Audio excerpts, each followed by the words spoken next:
How's it going, everybody? Hope y'all having a fantastic weekend. On this week's episode of this podcast, we're going to be talking about OG Bayonetta voice actress calling for a boycott against a third game, VTuber and voice actress Kdin calling out Rooster Teeth for unpaid work, transphobia and harassment in the workforce, the She-Hulk finale, Halloween ends, and so much more. So sit back, relax, share with your friends, and enjoy the show.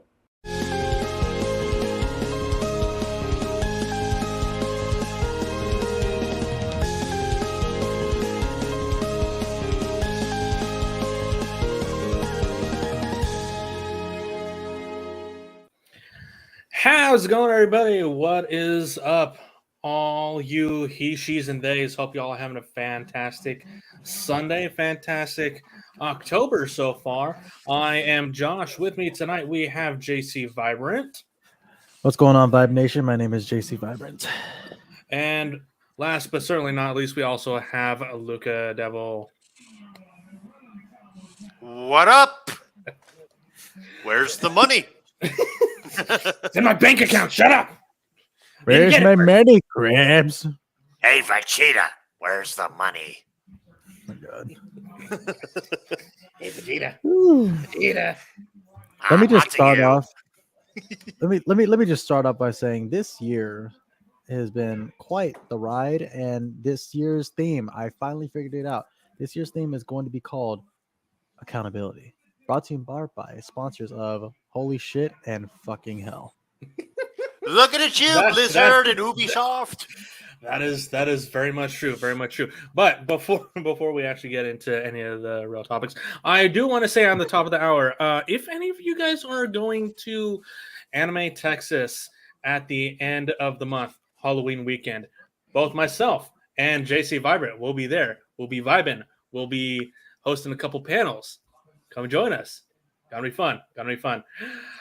That's in the Woodlands, close to Houston. Yeah. So check it out. This Halloween weekend, Anime Texas. It's gonna be fun. I'm actually really looking forward to it because it's our first time going, and it looks like it's gonna be a good time.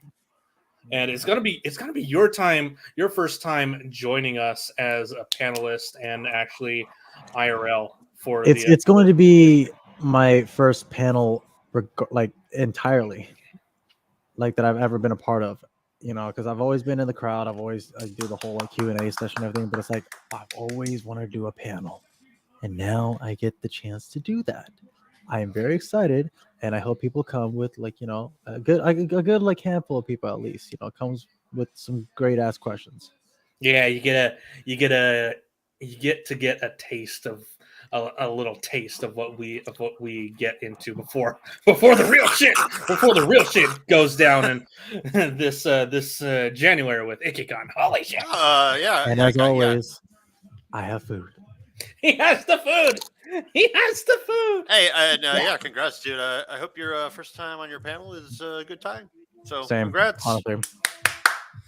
Honestly, I really hope so too. It's gonna be like a very, very exciting thing for me. Honestly, I'm really like, kind of nervous. Oh, I don't fucking blame you.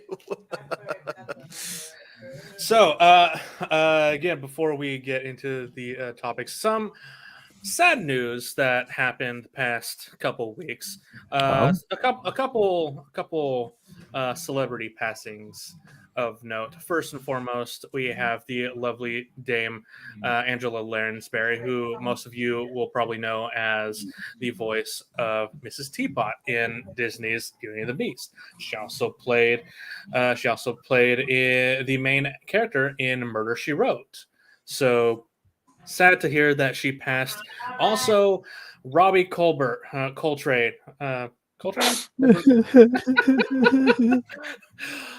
The actor for Hagrid has passed away. Yeah. You can. We're not talking anything about his involvement or his approval of J.K. Rowling. We're only talking about his portrayal as the character Hagrid, which was phenomenal and amazing and will never be forgotten. Honestly, it's like regardless of how people are outside of the industry. I mean, he put up a really good interpretation of Hagrid, of which I will miss And entirely. Like I really wish I got the chance to meet him at least. Yes. Here's another thing: is that J.K. Rowling, she has her opinions or whatever, but this guy clearly cared about her. They were good friends. They cared about each other, and that's something that I can respect.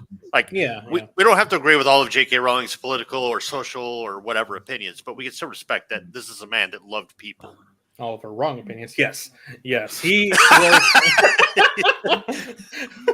Robbie was an missed me in the ass there, buddy. But all right. Robbie was an absolute sweetheart. Yeah, he was. Anyone who tells you he was an absolute sweetheart. So he will be sorely missed. And what's sad is his last venture into Hollywood media was that Harry Potter reunion special. So yeah, that hurts. That really hurts. It hurts. It does. Yeah. But yeah, what can you do? what can you do but move on, respect lives, honor lives, and hope for the best for his family and just enjoy the Harry Potter movies. That being said, holy shit, we're having a hell of an October so far. First and foremost, the ex voice actress of Bayonetta, the main title character, has broken her NDA and called out the game studio for only offering her $4,000 for the entire third game. No royalties, nothing, no per day, no per week, no per month. Just $4,000 up front for the entire game. Flat rate. And it's honestly insulting. As someone who actually does still want to be a voice actor, I truly feel for Helena's. Like, I really feel for Miss Taylor's pain, because it's just the voice actor industry alone has been, underutilized. It's been underpaid, and they're not, Hollywood or game industries are not really seeing how much talent they have, because it's just like, oh, it's voice acting, anyone can do it. No, you literally have to tell the character's story, the character's personality, and act out the character's emotions and body language through your voice. It is not an easy process. It can no one can just be like, oh, I am a fierce warrior. Hiya! Like, no, that's just too cheap. If you're literally saying anyone can voice act, you need to shut up and actually sit down and listen to the voice acting, or watch behind the scenes, or listen to your favorite, listen to some commercials or anything like that. Or listen to a football game, for God's sakes. You have to be sure to talk. You got to make sure to enunciate. You got to make sure to actually progress. A lot of your. It's just, oh my god! Voice acting is not an easy. The voice acting community in Hollywood is highly undervalued, and I think the two peak examples of absolute perfect talent and results of showing that voice acting is not just standing in front of a microphone all day is Robin Williams and Mel Blanc. Thank you. I would like to throw in Mark Hamill to that equation. Mark Hamill, yes. For sure. Yes. Those three voice actors are phenomenal. Here's what I saw a comment thread on Facebook about this, with her coming out and calling for the boycott of the game, and some people were kind of projecting their own values and saying that it's not fair to boycott an entire game because Platinum Games was being an asshole to you, or Nintendo was being an asshole to you. And I'm like, okay, well, if you want to buy the game, buy the game. You don't have to feel bad about buying the game, because you just want to buy it to escape your own problems and issues, and you just want to play a game that you enjoy and a franchise that you also enjoy. Fair enough, whatever. If you don't want to partake in the boycott, then don't partake in the boycott. But if you want to, then by all means, do what you do. It's your choice at the end of the day. She's just making a call to action. Whether you take it or not is on you. It has, it's whatever. But yeah, she should be given royalties for this game, especially since it's a big franchise. It's gonna make a shit ton of money, and for them to kind of, especially when she actually brought life to Bayonetta for the first Yeah. 2 games. Mm-hmm. Yeah, Mm-hmm. and And those games have made millions. and mind you, yeah, Million. 450 million, I think, in total. But I've only played the first one, and I liked her voice acting. I thought she was very succulent. I thought she fit the role Oh. perfectly. Oh, she And was immaculate. It gave me and it's like when you dreams. My God. undervalue your staff and they call you out on it, and you like and the fucking I think it's I forgot who it was. I don't know if it's the president of Platinum Games or if it's like the director of the game itself, but they have done absolutely nothing to help themselves when it comes to the negative press they're getting because of this shit. And Honestly, it's like just like Platinum. Go ahead. go ahead. Okay, I was gonna say like Someone go. like when you have a successful franchise like Bayonetta, when you have a successful game and you have an iconic character with an iconic voice and you undervalue them and they call you out on it, like, what are you doing? You're undermining yourself at this point because she is just having a little bit of a thing called, oh, I don't fucking know, self respect. She values her talent. And another thing I saw, sorry to segue into another thing, is that actually you mentioned it earlier, is that people undervalue what voice acting is. You do need the right voice for the right character. And if you don't get that right voice, then the character just doesn't resonate with fans as it should, or potential fans.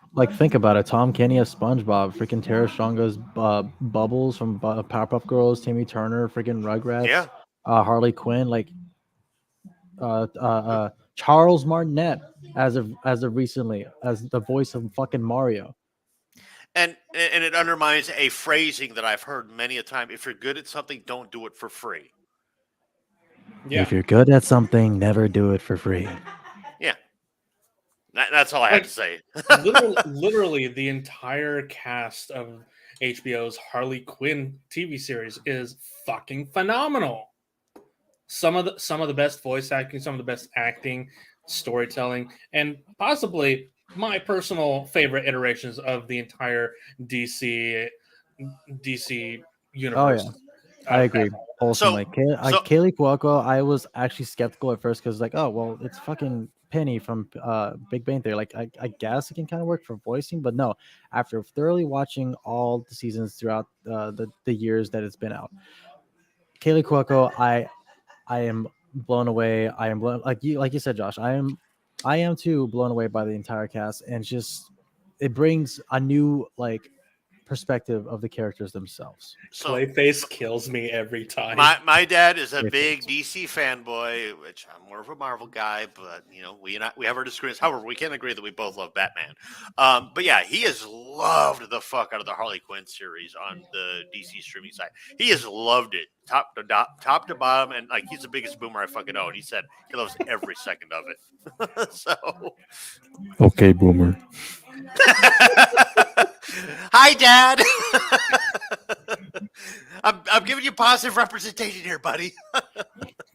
No, but it's just no. But like jumping back real quick on Bayonetta, I actually no. Here's what really threw me in the loop. I was obviously shocked by the news, hearing all this shit coming out from Helena, but what really threw me into the loop of like why they decided to recast Bayonetta. I was over here thinking that the plot of Bayonetta 3 was like following some multiverse thing, because you know how most games now are trying to adapt the multiverse method with like how Marvel's been doing it now as of recently. Like they've been trying to do all this shit with like, oh, here's another version meeting your other version, Spider-Man meeting Spider-Man meeting Spider-Man. Fucking DC trying to do their shit with like, oh, here's Ezra Miller's Flash meeting Michael Keaton's Batman. So here's where I got confused a little bit, because Bayonetta 3, when the gameplay trailer came out, or the release trailer came out, I was like, oh wait, Bayonetta sounds different. But for some reason she's being called Cereza now. I didn't finish Bayonetta 2 just yet, but I'm going to now. But being called Cereza, I was like, oh, okay. Is this the same Cereza we saw as a little girl in Bayonetta 1? Who knows? Maybe it's still Bayonetta from Bayonetta 1 and 2. It's the same one we've been knowing for the past few games. But then you get introduced to another witch, and then in the trailer, there's like, you can kind of hear someone who sounds like Elena Taylor's Bayonetta.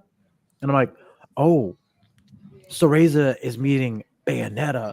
Like they're actually two different Bayonettas, which I thought that was gonna be the premise of the freaking game, and that's why homunculi exist or some shit in the Bayonetta 3 game itself. But no, after hearing this, I'm like, I am very sad that I am gonna be participating in the people who will not be buying it. Yo ho, there she Bryce is pirating the game. No, no, I'm gonna have to jailbreak my Switch if I'm gonna pirate that game. No, I'm not doing that shit. But Might have to get yourself a bottle of rum. a little bit, put on the pirate hat. Dusty well, old hat. Well, you know what? I thought that both Platinum Games and a little old company called Capcom should have done is have a crossover between Bayonetta and Devil May Cry. See, that's what the fandom was wanting for the longest fucking time, ever since Bayonetta 1 came out. Because it's like, oh, literally just female Devil May Cry. Why can't these two meet? The only time they have done it unofficially is Death Battle. Screw Attack, Death Battle, yep. And unfortunately, Bayonetta bit the bullet. Again. As she should, to be fair. Just my if you want to opinion. learn how to talk to a lady, ask your mum. Oh. Don't be talking about dummy mommy like that. But no, yeah, like that could be a fantastic business venture for both Capcom and honestly, Platinum Games. I don't know why they haven't done it. And like, look at Mario and Rabbids. Like, the first game itself was like coming out with another one too. And I'm gonna play it. And I'm gonna main Rabbid Rosalina. And as far as I could tell, Devil May Cry 5 did really. I enjoyed the game. Granted, I just got done playing all the Dark Souls games, so I was I was blowing through the whole fucking game because I was like, man, this makes Dark Souls. Dark Souls make this game kind of a cakewalk. But anyways, I digress. But it's like, yeah, Devil May Cry 5 did really well, and people were happy that it came back to form because DMC thing was kind of. It was a good game, but the character of Dante was absolute dog shit. But yeah, like Bayonetta is, as far as I can tell, it's been a well-received series from first game, second game, and initially the third game. But now this whole fiasco is going on, and it's like, why do all these like corporate people make some of these stupidest fucking decisions when it comes to this shit? Like, you have obvious, easy fucking shit. Well, even if it's greed, it's like you have obvious, easy business ventures you can pursue, and you can make a fucking killing. The customers will be happy. You will be happy. Your developers will be happy. Well, most of them will be happy, depending on the crunch, but you get my drift. I mean, it just, I mean, again, I still stand by what I said. It is greed. Obviously, corporate or companies, industries, regardless, they're going to want more money of everything, regardless of how much they have. They could have like millions upon millions or like hundreds of millions of dollars in their bank accounts, whatever, and they would still want more. Oh, yeah. Yeah. And they don't care who they got to kill, who they got to stomp on, or whose job they got to steal or dissolve or get rid of, or who they got to lay off in order to get that money. EA. No, it's just I really hope. Oh wow, camera shake. I didn't mean to. Yeah, you're good. You're fine. Yeah. Earthquake. No. Yeah. Again, I digress. 2022 is the year of accountability. I really hope that this is sincerely a wake up call to industries in America, around the world, regardless of what you do. If you're treating your industry like, your own piggy bank, that's not going to last very well. If you're going to treat your customers or employees, or like matter of fact, employees, if you're going to treat them like your own like cash slaves or anything like that, it's just like, they're making me money. Yeah, keep doing it. You freaking dog, do that. Do the work. Make my money. If you're just going to be like that, you don't deserve to be a CEO or anything like that. You need to be boots on the ground first, actually get a sense of what these people are going through before you start making like executive decisions that will affect and impact a lot of people and the community and the economy. See, what a lot of these old fossils don't think is that social media is a thing. Like, people will hear the word. It will spread faster than they can fucking blink. Mm-hmm. It didn't used to be like that, but it is like that now. Anyway, sorry, Josh, I cut you off. No, it's fine. Yeah, I was just going to agree with all that, as well as say that speaking of treating employees with the proper respect that they deserve. I accidentally segued. Speaking about treating employees with the proper respect as they deserve. The meat. So get to the Rooster meat. Teeth fucked up again. Rooster Teeth fucked up big time. Oh no! Oh no! Alert the Again? process. Oh Again. no! No. Now, I can Imagine literally- my now, I- shock. I am now, devastated. take that with a grain of salt, but Not even a grain, like a tablespoon. more like tablespoon. So before we get into this, I should preface in saying that we were how do I actually say it? Rooster Teeth, yeah. I can't even say we're not hating on Rooster Teeth because we are Sorry about hating on that. Rooster Teeth. I should say this isn't a common occurrence on the channel. We don't strive to constantly bring down a company that was built from basically nothing. However, that company needs to, in this day and age, be accountable for for anything and everything that is now coming to light and everything that they have done and are currently still doing in their company. Especially with a community that is very vocal, that is very open ear, that is very open minded, and will absolutely like dog on you if you treat them. And a community like that with is respect. more respective of the talent and more caring about the actual employees than the main company is. Yeah. A little bit. Like Sadly honestly, it's just like so what we're talking about is early. Was it today or was it yesterday? Earlier. it was yesterday that yesterday. it all Yesterday. hell broke So loose.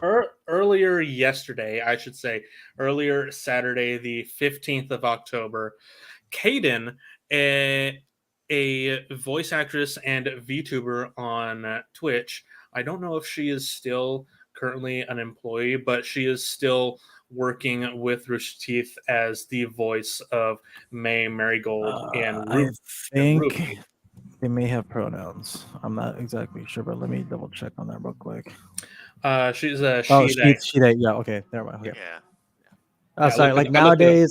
nowadays I just like, go Yeah, I know. for- I'm the same fucking way. That's why I always default to they, them. Yeah, I looked it up before. But so she came out and basically gave a twit-long post about everything that has happened in her tenure at Rooster Teeth, and it ain't pretty. It ain't pretty. We all knew Rooster Teeth was very bad at crunch time, very bad at at working their Shenlock, employees to Ruby, death. Ruby Chibi. Everything. So that isn't really a big surprise. What is a huge surprise is that Rooster Teeth still has not paid her and possibly even other voice actors for their work on They Rooster Teeth haven't shows. paid the Pied Piper. They have not paid, and that part is getting pushed under the rug of that is Twitter. Everyone's focusing on the transphobia and harassment, but some of the big issues is also the unpaid work and the amount of stress that has to If I may come out of COVID and all that. If I may add, when I read the part of their work on Ruby playing May Marigold, which is a really good character in my opinion, a very well structured character. I feel like it should have been a little. Side note: I really feel like Marigold should be a little more fleshed out, but that's all I'm gonna say. But Marigold as a character entirely, really good, a really good inclusion to the trans community. I enjoyed what they did for the arc and the characters themselves, for the interactions, and then reading what happened with her work for Marigold, it really breaks my heart because it's like you got this character that is I feel like well beloved in the Ruby community Yeah. and the Rooster Teeth community entirely, supporting trans rights and whatnot, getting trans representation, and then finding out that this character was just for looks, just for looks, and then It's on top basically of a that, child. not being Poster paid child. for it, not being paid for it. It's just it breaks my heart. Like, why would you do that? Like knowing what you got, like knowing that like Ruby started from basically bare bone structure, almost like borderline nothing. It would have been anything without the community, and this is how you were paying the community with like rush storylines, rush productions, and then not paying your talent what they should be, correctly paid. This is how you repay everyone for like the love and support that we in return give to you tenfold. So It's really heartbreaking, and I am utterly disgusted.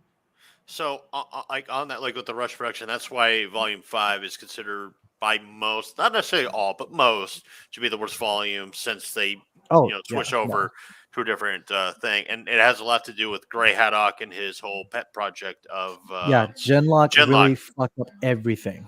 And here's the thing: not a single person is talking about Genlock anymore. Nobody fucking talks about it. It disappeared like that, just like Game of Thrones did after season 8. Like nobody talks about it. See, like season 2 of Genlock, nobody fucking talks about it. Wait, there's a Nobody. season 2? Yeah, exactly, exactly. But no, Oh, shit. here's another damning thing about this whole fiasco is that Barb has removed any and all mention of Rooster Teeth from her Twitter bio. Like Wait. I Hold up. I posted that earlier. Yeah, she removed her Rooster Teeth affiliation. You ruined the bit. Never mind. But I ruined it's- the no. bits. Yeah, I remember. But yeah, no, like I've seen the statements from Michael, Gavin, and I think Jeff. I don't know Gavin or Jeff for manners, so I can't really speak to the sincerity of their apologies. But with Matt, Matt, I think that's his name. The guy that voiced his son, Wukong. He's also a Michael VA. Jones? Michael Jones. Thank you, Jesus Christ. Kdin actually responded to him and said, like, you've always been kind to me and all that other stuff. So I'm like, okay, so relationship between them are fucking kosher. Yeah, But she because has Michael. Sorry. I was gonna say because like Michael, he was that guy. He was obviously he was an ass in the beginning, but he's married to Lindsay. Fucking John. Like, and he's she married came to out Lindsay. as non-binary or what have you, Yeah, didn't she? they have 2 kids to each other, and they've been Yeah. married like for years. And it's like, Yeah. I feel like he's grown up a lot with the time with the Achievement Hunter and Rooster Teeth, and like seeing that he's one of the actual good ones still there says a lot.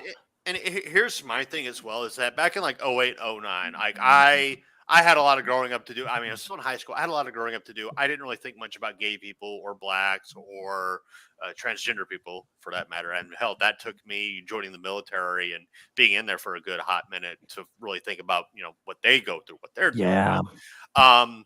And I saw the bigotry of like gay people and blacks when I was in high school. And I'm like, this ain't right. Like, what does it matter who they are attracted to is, and what does it matter what their skin color is? Like, this doesn't make sense to me. And my dad, he's a product of his time, but he's kind of evolved past it, having worked in law enforcement for so long and having to work with other, people that aren't white. And he's evolved. He's grown. I've evolved and I've grown.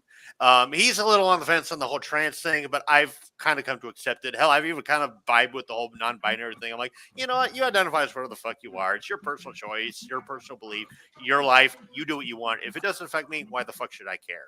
It's not an overly good progress right now, but it's a progress nonetheless. Yeah. And my other thing is just like, just treat people with respect and you'll be respected in return. And that's how I've always treated people, regardless of their beliefs or what have yous. And, just seeing Kdin be like feel this way. And here's another thing: is that Rooster Teeth addressed the whole like bigotry thing or whatever, but they didn't say a fucking lickety split shit about the under payment or the wages or anything like that. Because I'm like, if they come out and they say a fucking lick about that, they are opening themselves up for some legal litigation. And oh fucking Christ, Oh boy. the lineup on that one would be massive because I know there's a lot of people gunning for that shit. I think And now rightfully so, mind you. Rightfully I so. think right now they'd even be open to opening themselves up to lawsuits too. I mean, A little bit. The thing is that I think you gotta factor in the finances of it all, no pun intended, because Rooster Teeth could probably afford a decent lawyer to kind of beat this case until like the other side runs out of money. But at the same time, it's like, does Rooster Teeth really want to, pursue a legal battle, or do they just want to settle outside of court? That's kind of the thing I'm juggling in my head. And honestly, if Rooster Teeth were smart, they would settle outside of court. They would just give them restitution for the bullshit and be like, here's your money. Leave us alone. We'll leave you alone. We'll call it a day. Do I think that's going to happen? I don't know. Because a lot of this shit's still developing. I mean, hell, the whole Barb thing I mentioned earlier happened literally today. So yeah. Like I completely agree with Kdin's final assessment of Rooster Teeth. Like there are quite a few good people still working at the company. Like all of Kruby, all of the Kruby team, or at least most of them, animators especially, like they're all good people, and some of the talent I can see being still being good people. Like I'm sad Matt Bragg was fired as well. Like that sucks. He was legit one of my favorites at Rooster Teeth. But like besides all that, everything's just gone really downhill. And Rooster Teeth right now is just a very bad company to work at. It's a very bad company. And Yeah, I'm very glad that my drive to work for them died back in 2019. Well, 2015 is when the bullshit started rolling out. So yeah, you definitely dodged a bullet there. But yeah, like I mean, and here's another thing is I know a lot. Like nobody at Kruby's at fault. Like Miles, Carey, all of them, they're fine. They have fuck all to do with this bullshit going on between Kdin, the disgruntled employees, and the people that used to work there, and the finances and all that shit. They have nothing to do with it. But my thing is also that like there are a lot of people say that this might be the end of Ruby. I don't know, but Ruby's not exactly a well-known. It depends on its ability to market itself. And I'm not going to lie, Rooster Teeth sucks ass at marketing their stuff. They are terrible at it, and they've always been terrible at it. Like I was even talking with one of my other good friends who is actually a part of the group Zeros to Heroes, Alessandro, and he's been in the Rooster Teeth community for quite a while, and I was telling him that I honestly can't see Rooster Teeth surviving till 2030. Like not even 2030, more like 2030. That's generous, my guy. Holy shit. 2024 at the latest. Yeah, I'm saying 2025. But that's just being generous. At the rate they're going, 2025 sounds reasonable. That's at the rate they're 2024, 2025, around that area, that ballpark right there.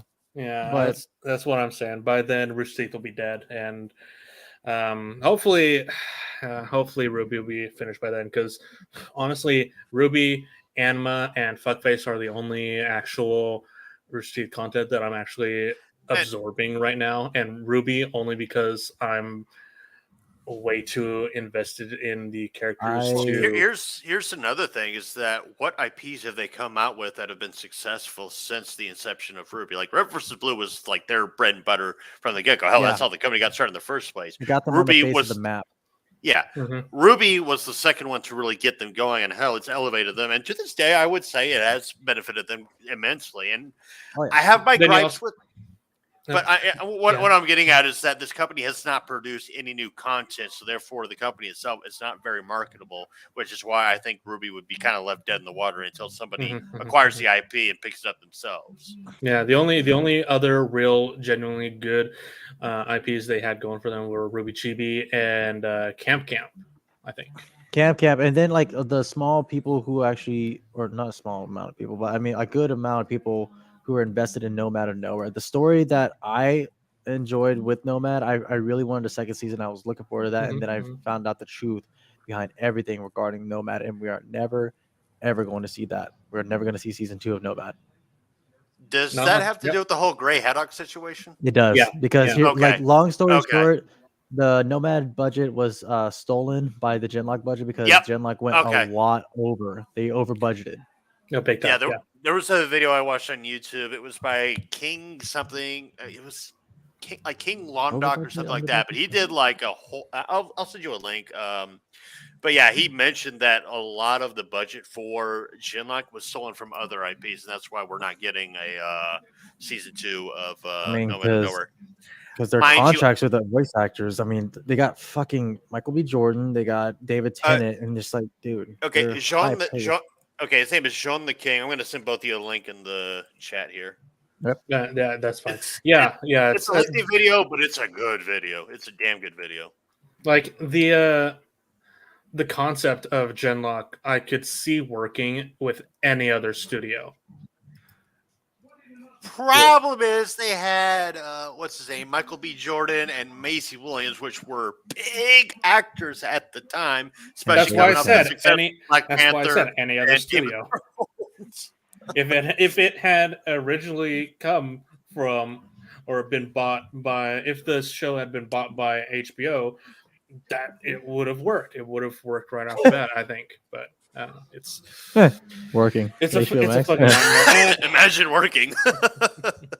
Anyway, so yeah, just this whole debacle, this whole shit show with how Kdin had been treated in the past is just absolutely terrible. We don't want to know the worst part. So want to know the worst part? Kdin confirmed that HBO knew, Rooster Teeth knew, Warner Brothers knew exactly what season 2 was going to do with the Genlock community, and they let it happen. Oh yeah, I remember seeing that. Yeah, they deliberately destroyed their own IP and community by releasing those episodes for shock value and controversy. Because, and I quote, "Controversy is good." Listen, the thing of bad publicity is, yes, it is publicity, but it is not going to end well. For the legacy and history wise, it's going to end up as a shit stain on your history, on your legacy as the owner or the showrunner or whatever. It's going to ruin everything that you thought was a good idea. I don't know why they let it happen, but I think they might have taken, and this is a quote from a WCW/WWE personality named Eric Bischoff, and he was infamously quoted as saying in his book that he published called "Controversy Creates Cash." But the reason he even made that kind of suggestion is that if you know you can get away with it, if you know you can do some bullshit and get away with it, and it will never come back to haunt you, then you're going to do it. I think Rooster Teeth thought they could get away with this shit. Apparently Warner Brothers and HBO thought, or not Warner Brothers, excuse me, HBO thought they could do the same damn thing, but no, it's coming to bite them in. Now, granted, is HBO or Warner Brothers going to suffer because of this? Probably not. I mean, hell, if anything, WB is going to cut Rooster Teeth, and if they see any sort of marketable IP, they'll acquire it and bring it into the fold or whatever. But Warner Media, I've heard that Warner Media is already considering financially they're kind of fucked. They're kind of fucked it.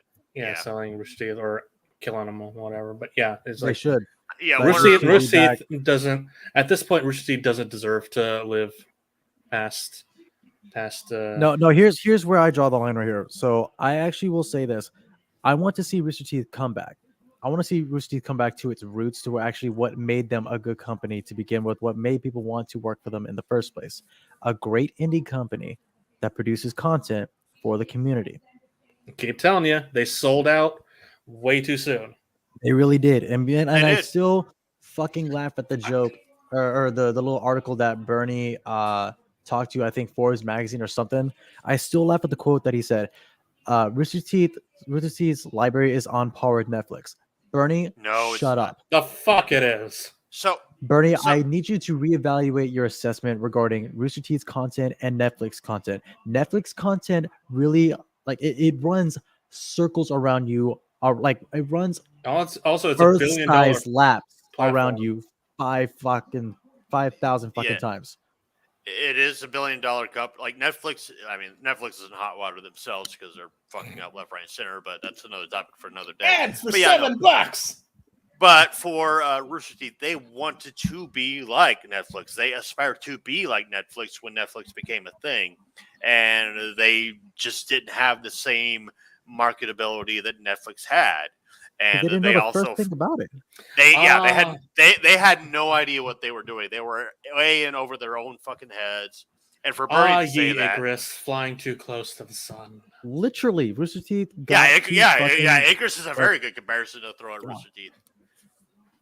To think like it's like, hey, let's just a couple of fucking frat boys with frat boy mentality starting up a company with frat boy energy. Like, dude, And come on. here's the thing, like, they were a product at the time whenever they had those opinions back when they first made the company. I can forgive that because I had my own fucking bigotries and whatnot, but I grew out of them. I learned. I got to hear other people's experiences, and that changed my perspective on other people. They never owned up to that. They only owned up to it when they got caught. Mhm. So now they're having to backpedal and apologize when they've been caught, and so therefore the apology comes off as incredibly fucking insincere. So, Yeah, exactly. So, yeah, basically all we're saying is Rooster Teeth needs to go back to their roots, big time. All I'm So- saying is that I'm getting really tired of these fucking screenshot note apps on the fucking, when it comes to apology letters or anything like that. Like, don't even write any like fucking script. In my opinion, yeah. In my opinion, just like get on camera, go live or something like that. Actually, Dude, no. That would be equal to what is it? The fucking React dudes, the React brothers. Yeah, the React Bros. That's what they were called. Are you talking about when they were trying to like copyright claim the idea of reaction? Yeah. Okay. Oh, that shit. Yeah. Bit them in the ass so fucking bad. Oh yeah, let me copyright the word react. Oh yeah, that was so like, laughably stupid. Like, God, my god, that was hilariously bad. And people reacted to that reaction video out of even copyright firms were looking at them like, "What the fuck are you You doing? good, bros? You good, bros? Like, you can't do that." What's funny is that if I was saying that if they hadn't sold the company, they could have made all their money. They could have crowdfunded all of their money for all their pet projects, all their pet movie projects. Like Bernie wanted to make a Laser Team. They could have crowdfunded that. So they did actually, I think. Oh, did they? Yeah, They did with Laser Team 1 and 2. It was like $2.4 million that they raised on GoFundMe.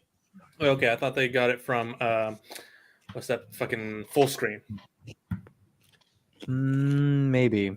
I think Full Screen handled the distribution, but I don't think that had anything to do with the finances. Oh, yeah, that makes sense.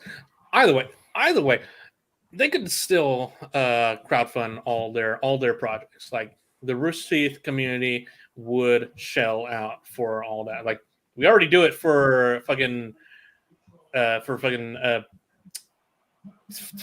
donation. God damn it. GoFundMe, Extra Life. Patreon. Extra Life. We already do it for Extra Life. Oh. And people did it for the fucking Uno Infinite.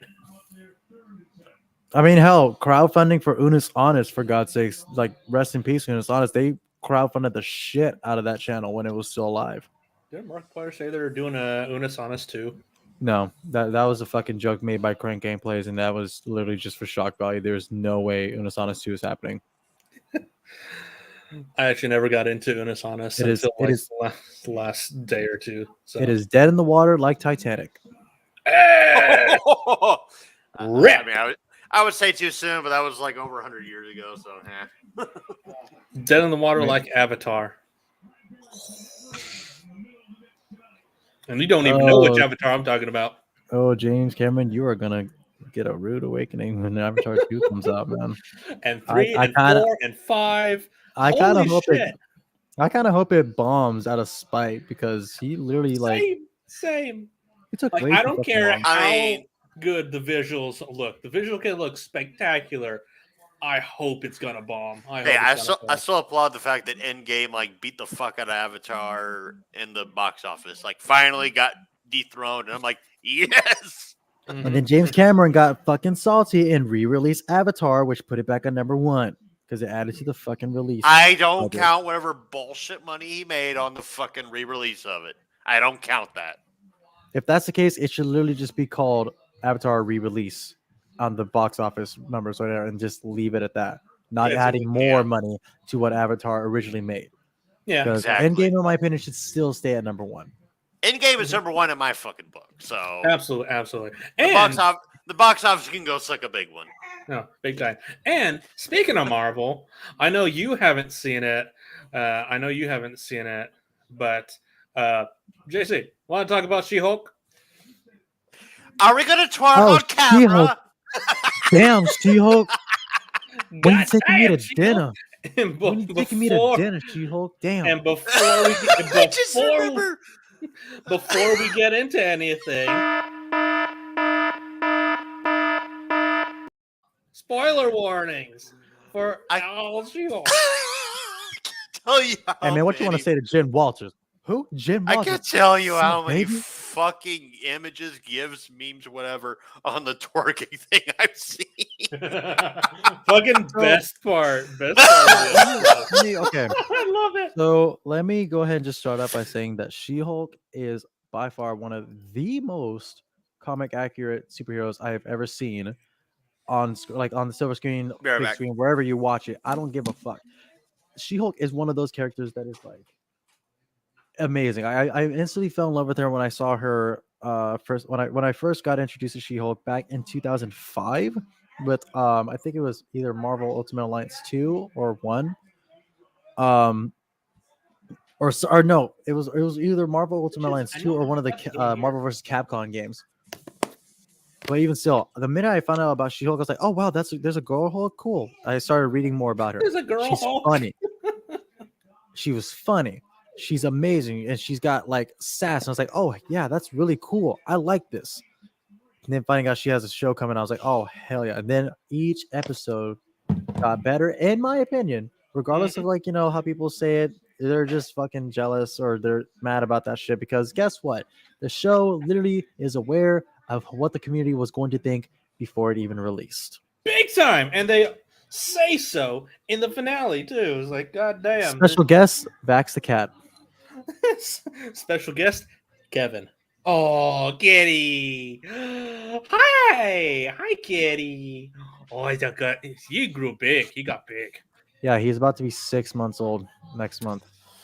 Oh, my kitty turned. And he's gonna hate me because he's snip next month.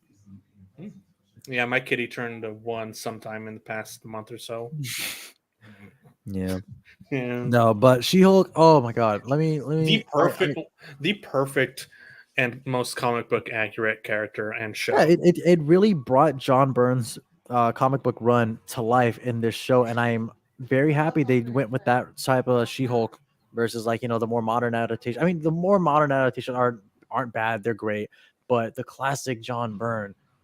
Oh my God, that was great. I love seeing it because it really makes fun of itself and it makes fun of other properties that, obviously have writing issues or anything like that. Because in the comic book, you'd be like, oh, now I'm assuming I'm going to get canceled. Well, guess what? You did the same thing in this comic book and people loved it. Why is it different with me? I love the use of fourth wall breaking in this show. It is used perfectly and not overdone. It's like, yes. Give us more. Give us Deadpool now. Like, honestly, people were really trying to say that, oh my God, she's copying Deadpool. Why is she doing that? Like, no, hello, Deadpool, go back timeline wise. She She-Hulk did it first. She was the first Marvel superhero to do it first before Deadpool. Rob Liefeld wanted to take that ability and put that with Deadpool to add more to the craziness and the insanity that is Deadpool. Mm-hmm. So sorry guys, but She-Hulk did it first. A woman did it first in the Marvel universe. Sorry.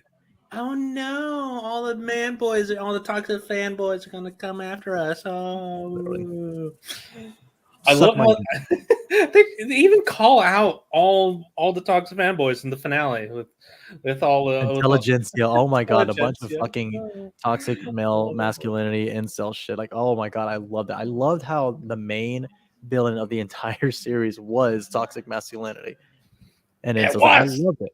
I loved it. I love how they like made fun of them. I love the one episode where they had the tweet where it's like, why are they making every superhero a female? And I was like, hello, you're right there. Your opinion is right there on TV. How does it feel to be famous? You fucking idiot.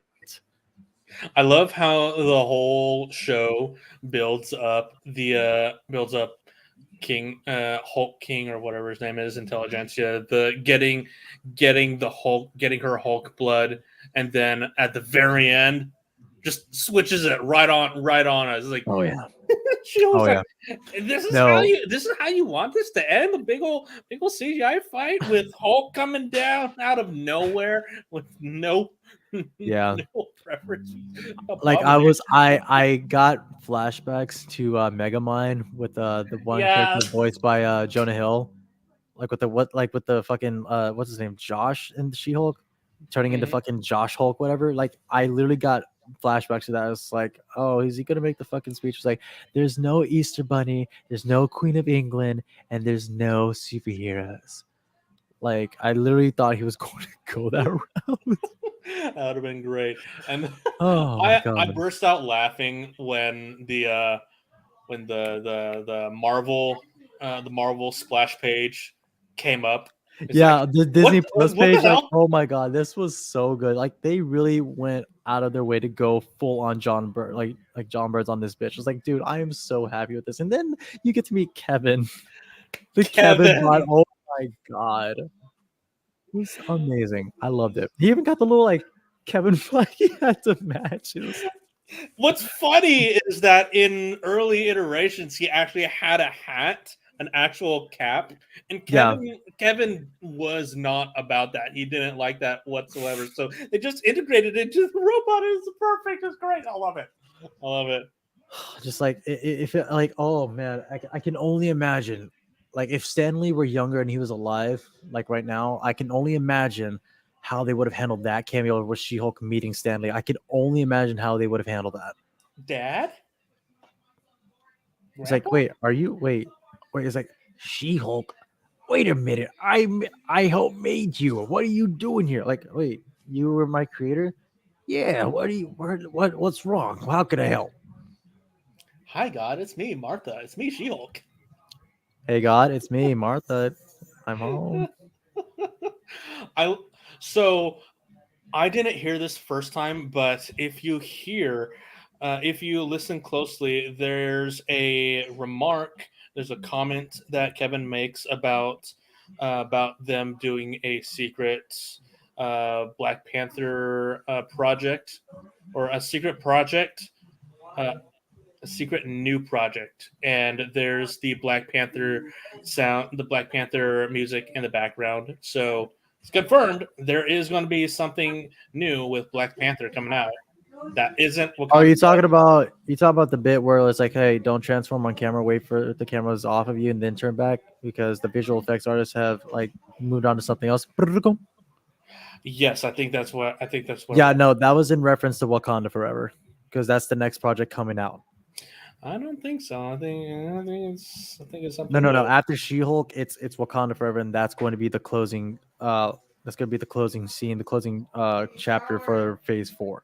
Yeah. So I think that's what they were referencing. If that's what you're talking about, but I don't think there's going to be a secret Wakandan project. Um, sorry, I hate to burst your bubble, but I don't think it's going to happen. But I still think so. On the note of Wakanda Forever, I'm still on the theory that Wakanda Forever is taking place during the blip. I think so too, because they say it's 1 year after T'Challa's death. Like it's got to be because then 5 years because like there was something um during Endgame where Okoye is like, oh, like what happened? Like, what's any disturbances? And Wakanda's like, oh no, just a minor earthquake underwater, but nothing too serious. It's like, well, underwater, you say? An earthquake? Really? How about fucking Namor? Huh? Right. Namor, yeah. Come on. And how Ryan Coogler even said like the beginning, or sorry, the ending of Black Panther 1, he wanted to have like wet footsteps approaching the throne, but because of like Namor being still under Universal's wing and whatnot, they couldn't do it. Thought it was Fox. No, Universal owned Namor, and they still own the rights to Hulk. I think. Yeah, I know Hulk. I know they own the movie rights to Hulk. I thought Namor. Yeah, stupid. I thought Namor was with Fox for. No, they went with Universal. It was during that whole like late '90s, early 2000s. Yeah, the whole bankruptcy of Marvel, where they decided to be like, hey, distribute rights, Fox. You get X-Men, Fantastic Four, Daredevil, maybe was it? With Ben Affleck? Sony. You get Sony. Oh, okay. Well, yeah, you go. Sony, you get Spider-Man. Universal, here, take Hulk and I guess Namor. We're not really doing anything. But it's like Universal's not even doing anything with Hulk, but they still want to retain the rights. Like, oh, because we see potential. It's like, okay, well, you haven't released an actual movie since The Incredible Hulk in 2008, and which was good. Was good, but it box office disaster. Unfortunately, yeah, true. Yeah, and now we got Scar for some reason. Yeah, and I was really hoping they would do a World War Hulk or like Planet Hulk type movie or arc at least, for a short series for Hulk. But nope. As per usual, being a Hulk fan sucks. I am interested to see what the story is with that, because it could be anything. I mean, I think Mark Ruffalo teased that we might get some sort of Planet Hulk or World War Hulk story in the future, but who knows? I really hope that's the case, because after seeing him and his ugly haircut son, a fucking Scar, like that. I'm sorry, Scar, but your fucking barber. I'm pretty sure Stanley Sakar barber fucked up your hair. I'm sorry, but that edge is stupid, man. I'm sorry. Kitty. If you're trying to go for like the black cat. I love that we all have black cats and it's Halloween. I got a tuxedo cat with fucking mittens, so yeah, I got tuxedo too. And he's a little shit, but I still love him. That's what I say about this little fucker right here. He's a little shit, but I love him to death. Oh. It's too dark in here. I can't see. See, I would kill for my cat to fucking sit on my shoulder like that. Right. Yeah, but She-Hulk was a great series, no matter what anyone else says. Finale was perfect. I love how they ended it, and am excited for season 2. Was it a little bit lackluster? Kind of, just a little bit, just the slightest bit of lackluster, but it was still a She-Hulk ending regardless, and I still love it. And on top of that, I'm looking forward to season 2 regarding what they do from there on, because I am ready to see She-Hulk on the big screen. And speaking of lackluster, holy fuck, lackluster, Halloween Ends is a thing. It's a thing that came out. So I haven't seen it yet, but I know some bits and pieces of my of the movie itself that I know. I just know that Michael Myers only kills like 2 people. Yep. That's what okay, so I'm gonna put the spoiler because I don't care whatsoever. I'm gonna be spoiling this entire movie for you. See, I haven't even watched the first 2 movies, Halloween or Halloween Kills. I haven't seen those because I know it's like a new trilogy that they're trying to do with Michael Myers, but it's like, yeah, it's a new sequel. It's a new sequel trilogy to the original Oh, okay, so it is okay. So yeah, completely. So is it negating? So it's the OG. It's the OG Halloween 2018, then Halloween Kills and Ends. What? Wait, so they're negating Halloween H2O? Yeah, they're negating every other Halloween movie. besides the first Oh, one. even the Rob. Oh, well, obviously the Rob Zombie one. That one's The Rob Zombie ones weren't canon to the original Nah. timeline. And But the only good one out of those was the first one. The second one was dog Yeah. shit. But yes, lay it on me. Go ahead. Michael Myers only kills 2 people in this entire movie, and it's pathetic. Also, he is officially dead, like absolutely dead. Laurie slices his throat, cuts his arteries. They put him in a metal shredder at a junkyard. I think it's a compactor. I thought it was it's a shredder. It's okay. like a metal shredder, like a shredder for metal. He is fully dead. Skull broken, cracked body, squished, just shredded. He's not coming back. This is the end of the franchise. This movie had potential. This movie had potential to be a passing of the torch kind of movie. Like there is a boy at the beginning of the movie. Michael Myers doesn't even get the first kill of the movie. He doesn't even get the first kill of the movie. He doesn't get the first, second.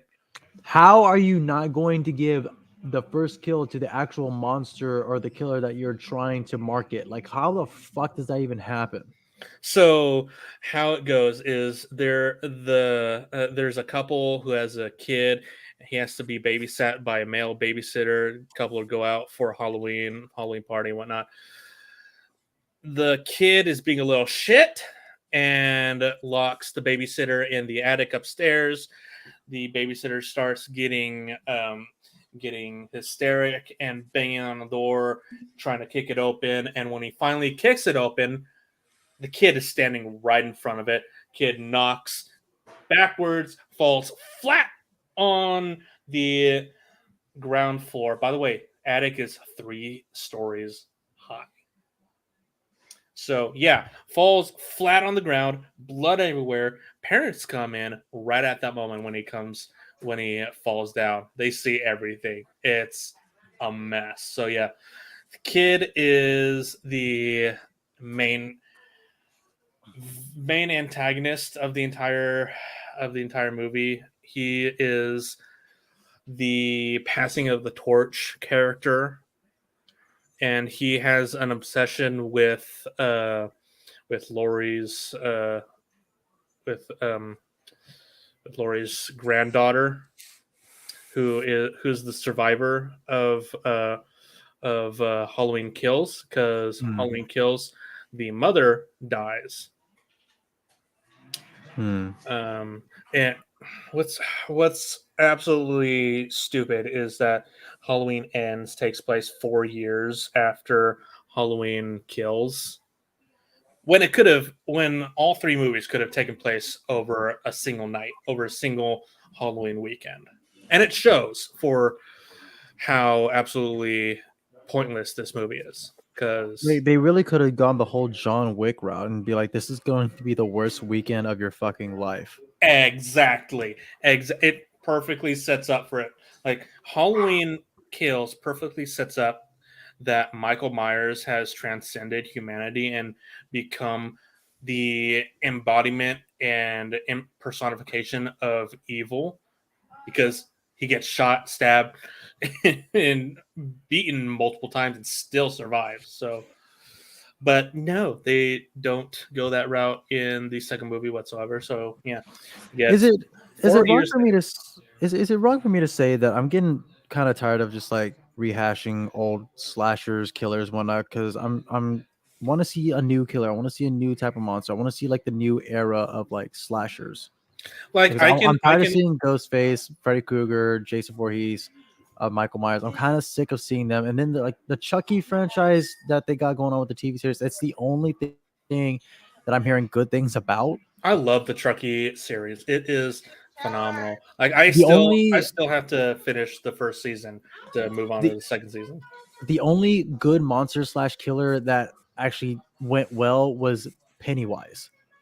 Yeah, because they actually adapted him very well for the movies, for these modern and movies. even in a new way too. Yeah, in a new way. Yeah, the Like, new honestly, the new one, Skarsgård. Yeah, Bill Skarsgård, like fucking amazing. Brought the fucking heat to the goddamn show, and I applaud him for that shit. I still hold it to this day as one of my favorite horror films of all time.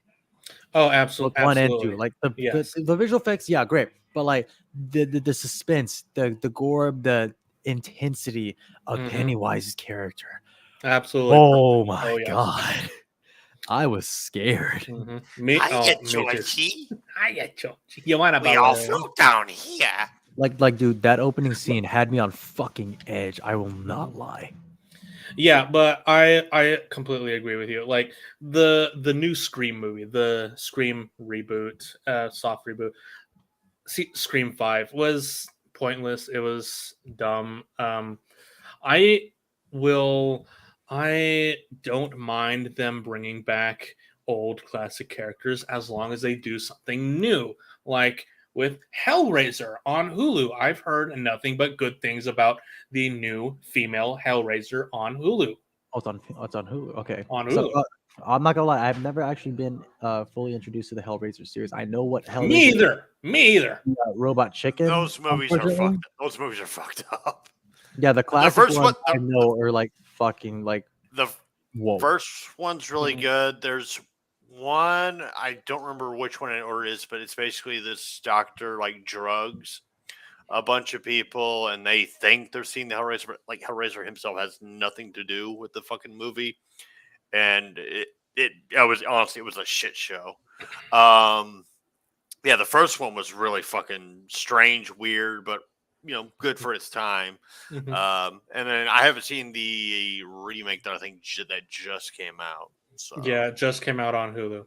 But yeah, like I don't mind them bringing, like I said, I don't mind them bringing back old classic Halloween or horror icons like Freddy, Jason, Michael, if they do something new and interesting. Like the remake, the what was it, 2018's Halloween, the basically Halloween 2. It was a really good movie, a good step in the right direction. They did something new.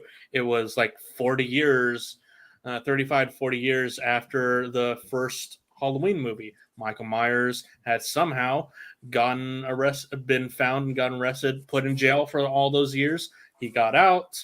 He's going for Laurie, and all hell breaks loose after that. Like, Can I ask a question? what's that? So, if I'm understanding this correctly, it's obviously it's a new trilogy, but Mhm. I get the feeling that if I do watch this trilogy, I'm going to get like the whole Disney trilogy with Star Wars feelings again. Because, like you said, like the first one sets up the first one. Here's where I draw the parallel. Okay, Force Awakens, Halloween 2018. They both set up something that will bring something amazing. The second one, Last Jedi and Halloween Kills, kind of fucks up everything and breaks canon or breaks like character or whatever. It does shit that they think is different, but it kind of ruins the flow. And then the third one, Halloween ends the Rise of Skywalker. Total shit show. Halloween, the new trilogy. Halloween, great story, great action, great kills. Halloween Kills, shitty story, great kills, nonsensical kills, but still it, a lot of gore. And Halloween Ends, why even bother? What wasn't a Halloween Kills Okay, the one where so they it had is. like the social media thing where like he butchers a bunch of people on a bus or something? Yeah, Oh, the Yeah. freaking Leatherface kills. Angry Yeah. Joe ripped that movie a fucking new one. Like he hated it so fucking Dude, much. here's where I actually like that scene. The whole talking about like oh trying to think stupid, man, you can't. It's like, bro, literally I enjoyed that scene for what it was, like killing cancer culture symbolically it was great. It was great. and Yeah. spiritual. Like I loved that. I love seeing that. I don't wish for that to happen, but Obviously. yeah, obviously for legal reasons, obviously I don't wish for that to happen. But no, Legally, yeah. just seeing that scene for Leatherface, like getting like a whole like buffet of kills, like that I feel like that had been like the only gold shining moment of that entire movie, and then everything else is shit, minus the ending, which was for the new pretty cool. Leatherface movie. I think they had the right intentions. Like I think they got the majority. Oh no, I'm mixing up the Halloween movie and the Leatherface movie. My Okay, got. I think for the You're new fine, Leatherface dear. movie, they got the majority of the soul of Texas Chainsaw Massacre, but it needed to have more. Like killing the main survivor was weird, but I don't know. Like it was good, but it could have been a lot better. The Leatherface movie. I mean, I will give them credit for doing like the happy chainsaw dance. I will give them credit for Yeah, that. yeah. I mean, the last time I saw a decent Texas Chainsaw Massacre movie was like is it Jessica Alba in the 2003 one or whatever? Wasn't that one of Rob No, Zombie's? it wasn't Jessica Alba. It was the chick from Dawson's Creek. Oh, I wouldn't know. This is back in like 2002, 2003. Like that was the Yeah, I last was a time little I saw it. kid when I was a little kid when I went into Blockbuster and I saw horror movie covers. I literally got freaked out, but just by looking at it. The Hills Have Eyes. yeah. Oh yeah. House of Wax. Oh yeah. I got fucking nightmares from that. The only shit. good Just by part I looking will at the say about cover. House of Wax is I got to see Paris Hilton die. That's the only good part of that movie. Oh yeah, no. Great. No, that wasn't Rob Zombie. The Hills Have Eyes. The first one was good. The second one was absolute dog shit. I don't even think they made a third one. Once again, no invite. Like Zoinks Gaming. What the hell, man? You couldn't invite this guy to only introduce 1% of his power? Actually, the first one was actually had a lot of sad moments in it. Like I actually felt bad for the people that were being hunted by these fucking inbred psychopaths. Like, and that's when I know I'm watching a good movie, is when I give a shit about the characters. Right. See, like, here's like diving even more off track regarding like the top movies. Like the only like country that actually seems to be doing it correctly is Korean. Like South Korea. Like yeah. What? Semantics, I know. Semantics, I know. But like South Korea.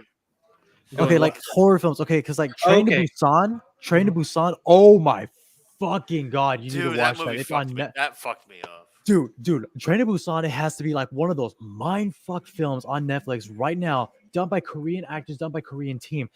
Like, I swear to God, Korean films are like coming for the American film like society for as far as like horror films, because they know how to do their shit.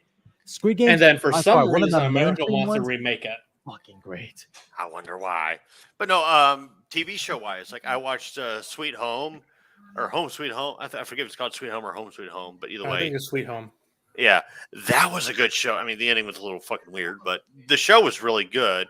And then fucking what's that one where they have to like basically kill each other or whatever, and it's like a lottery and Squid Games? No, Games, yeah. It's like Hunger Games, but no, not Squid Game. Thank you. That show.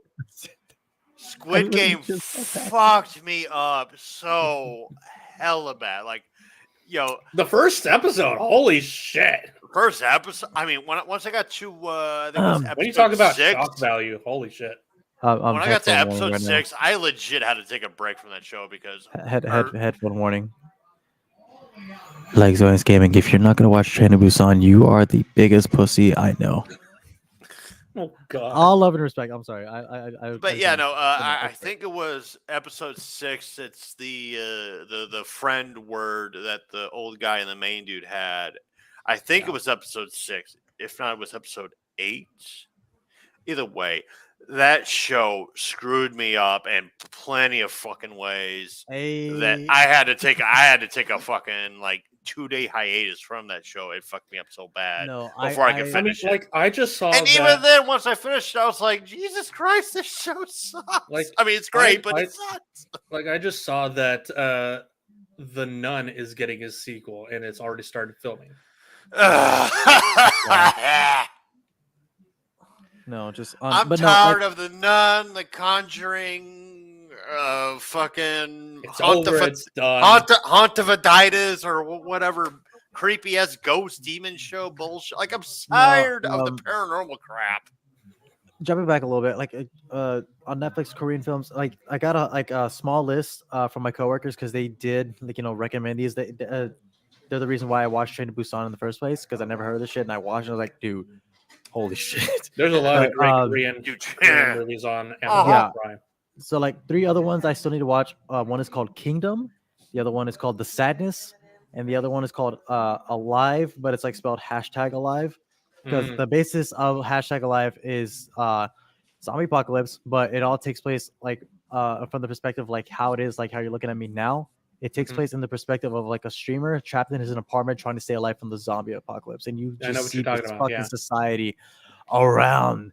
It's like a found footage type thing, but it's well done. Yeah, I know what you're talking about. I need to watch it apparently. And I watched the trailer. I was like, I don't watch this. Also, it's amazing. So keeping in the Halloween and horror genre. By the way, we will have a full-on Halloween horror movie genre themed episode next weekend. So be sure to invite like Zoinks now. I absolutely will. Keeping in that theme and genre. Werewolf by Night came out on Marvel on Disney Plus, and it is amazing. It is amazing. Perfect acting, beautiful cinematography. This is cinema. Homage to classic. It's great homage and respect and honor to classic horror movies and creature movies. It is a complete love letter to gothic horror films, and I sincerely love this fucking short. I love for what it is. I mean, I call it a short because it's like an hour, almost an hour, but it's basically a feature film. It's the feature film at this point. I love the feature film for what it is. I love how they took the whole like black and white thing, but only accenting the red. Yeah, only accenting the red on the jewel. I fucking love that because it reminded me. Also, did you see the damaged footage? Like they put a filter over the entire. Yeah. Giving it like that old time feel. Yeah, old timey damaged footage. Yeah. I was a big fan of that. I loved watching that. I love seeing that shit on film. So, guys, I got an honest question for you. I need a serious answer. You ready for it? No. Okay. Okay. All right. So hit us. Is it Morbin time yet? Bruh.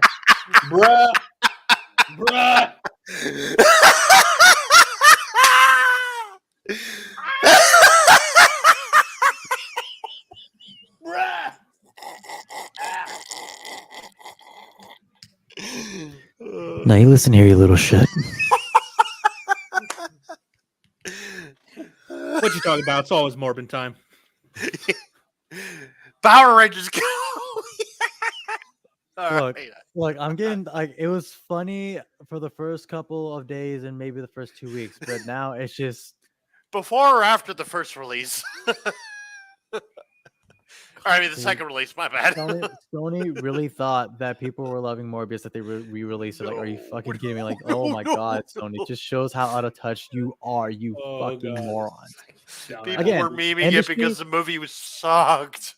It's like literally, again, Hollywood Industries. Hey, please wake the fuck up and actually realize what memes are and why we are laughing at you, not with you. We said Morbin time because we were making fun of you. We actually were not loving Morbius. Wake up. Oh, God. Oh, damn. No, I can only imagine. Like, okay, I actually went to Dallas Fan Festival this past weekend for the one day on Saturday. I got to meet Argyle, fucking beefcake, but a fucking gem of a man. I will say that. He's amazing. Eduardo Franco, I love you so much. You're amazing. I can't wait for season 5. I look forward to past Dutchy to the left hand side. But anyways, Matt Smith had a line. Matt Smith being Matt Smith, obviously long ass line, expensive autograph signings and all that shit, expensive photo ops. No, I didn't realize that he had a panel that day, and it wasn't until I left that I saw Instagram photos of him at this panel, of which I can only imagine how many like morbid time jokes he was hearing. But my question in relation to Morbius would have been like, hey, what was it like to dance sexy in Morbius? Like, how did you prep for that mentality? How did you prep for that? I didn't watch Morbius. I saw that scene in particular, and I was like, how did you prep for that? Fucking. It's like, I wanted to know what was the secret behind that. You broke Ryan. You broke him. You broke him. Oh my god. Am I wrong though? Is it a wrong question or is it a right question? No. Perfect. Oh my god. Perfect. For sure though, next time I see Matt Smith, I will ask him that. What is it like to dance to sexy in Morbius? I think a better question should be what the fuck's the name of the guy that played Morbius? He played Joker in Jared Leto. Jared Leto. Like, what's it like working with that asshole? Because Lord, he like between the fucking Suicide Squad film and then this Morbius shit, it just seems like he's. I mean, like I know method acting's a thing, but he just seems like a piece of shit to work with. Stand by. Breaking news. Stand by. What's going on? Fiona Nova. Does that ring a bell? Nope. No.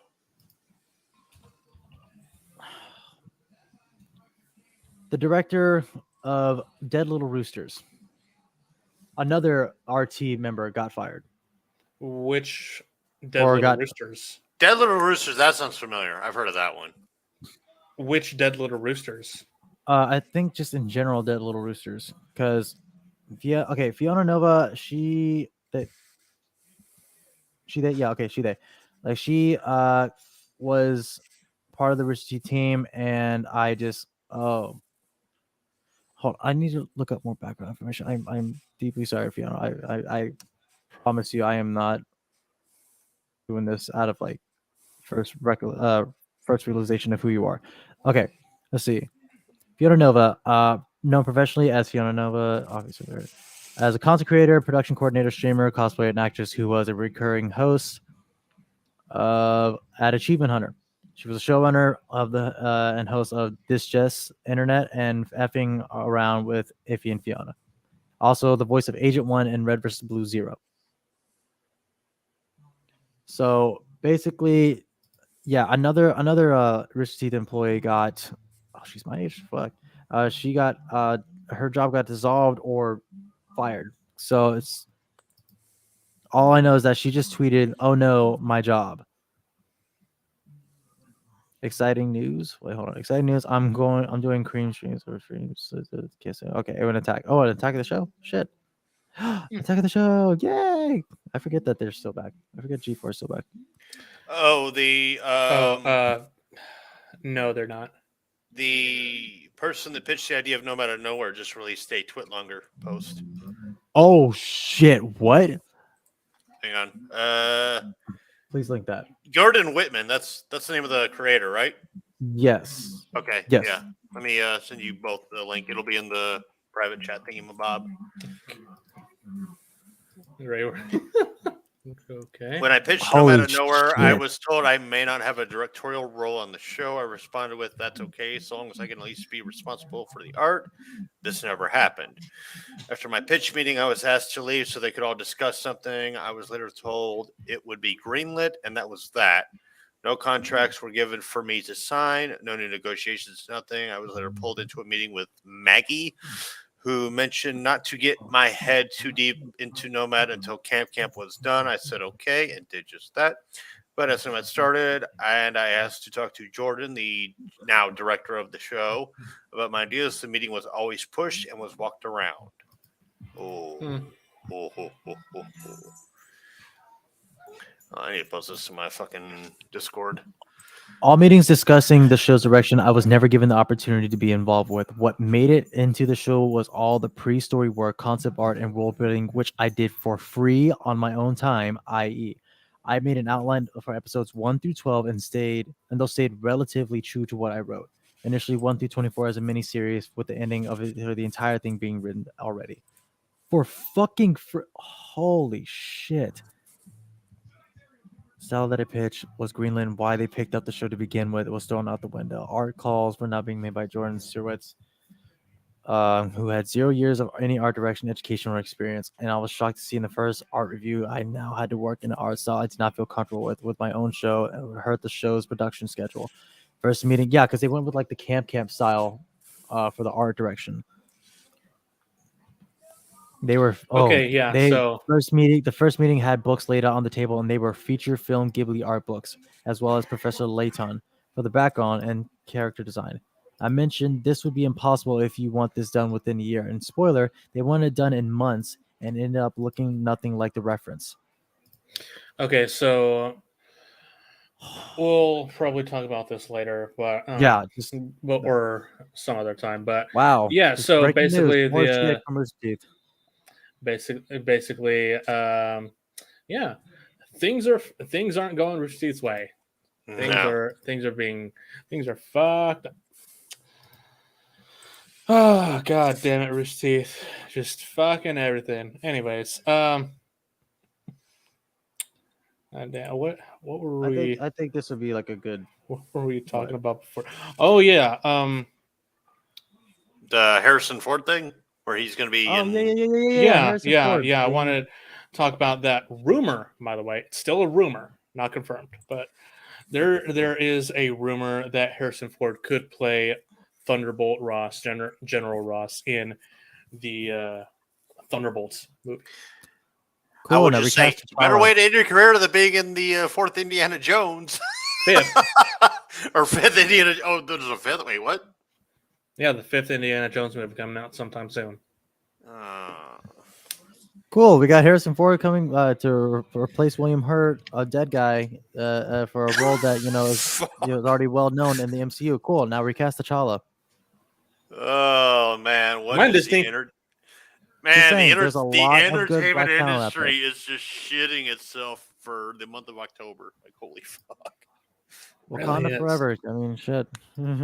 Again, I'm still on the theory that hey, Wakanda Forever is taking place during the blip, so that's what I'm going to go with. What's really weird is that Konami is actually doing a good thing, and that's remastering my favorite JRPG, which I mentioned before we went on air. And it's like Konami's doing a good thing, and everybody else is fucking up. Are we in the fucking Twilight Zone? Like, what's going on? Ooey, ooey, ooey. I can't even anymore. There's just so much bullshit piling on top of it that my brain's just like, yep, check out. Really. Once again, I say 2022 theme is accountability. Big time. Accountability all the way. Everyone needs to start doing it. Everyone should have been doing it from the very beginning. Open up with the beginning of the year with fucking politics regarding the insurrection, all that shit. Then Amber Heard versus Johnny Depp trial. That got way too much coverage. And Amber Heard skedaddled out of the United States because she didn't want to, attract any more negative attention. Mm-hmm. You still have to owe $10 million. Bye, Felicia. Don't forget, don't let the door hit you in the ass on the way out, you fucking bitch. But yeah, this is a good place to stop for the episode. So yeah, like we said, accountability is the name of the game, guys. Gotta own up. Gotta own up to your fuck ups. This is fun. Yeah, it is fun. So, guys, thanks for coming on this episode. I know we haven't done it for the past few weeks. It's just been really busy, very burnt out from everything. So, yeah, next weekend, next Sunday, is going to be our Halloween special. Come join us. Join us for that. We'll be talking about all things Halloween, movies, TV shows, all that shit, games and whatnot. So yeah, hopefully we'll see you guys again next Sunday. Again, I am Josh. With me tonight we had JC Vibrant as well as Luca Devil Jinx. So hopefully we'll see you guys again next week with more people. So that being said, hope you all have a good Sunday, good rest of your week, and we will see you guys next week. Peace out. Deuces. Bye. Bye.